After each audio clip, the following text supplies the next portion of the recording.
কবি কৌস্তুভমণি শইকীয়াৰ কবিতা দিৰমা জাখেলিৰ চোতালত।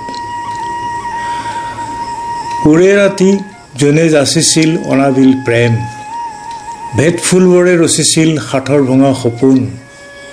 ফেৰেংগা ডাৱৰ সোঁৱৰণত সাৰে আছিল পাঁচখন গাঁৱৰ ডেকা গাভৰু দিৰমা জাখেলিৰ চোতালত।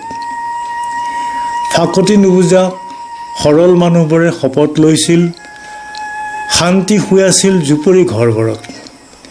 পথাৰবোৰে উদুঙাই দিছিল সম্ভাৱনাৰ যৌৱন, চাথাৰ নাচৰ তালে তালে তাৰেই কুশল অভিযান। আন্ধাৰতো জিলিকি আছিল গাভৰুহঁতৰ দেহৰ ৰুফান কাম্বুং ৰুবুক। ডেকাহঁতৰ ডিঙিত ফালি আৰু মূৰত খটবাং। শাল গছৰ দৰে থিয় হৈ আছিল আগত দিনৰ প্ৰত্যয় পুৱাৰ পৰিমলবাহী গান। ওৰে দিন মাঞ্চালেংকা বাদি টিকা নচুৱাই আকাশে তৰিছিল ইন্দ্ৰধনুৰ তোৰণ। ৰাতিয়ে দিনলৈ কঢ়িয়াইছিল নিফুট বতৰা। কাঢ়ানলৰ সুৰে সুৰে সফল প্ৰহৰ ঢালি ইয়াত সকলো সন্তানেই হ'ব খুকচি দিৰমা জাখেলি।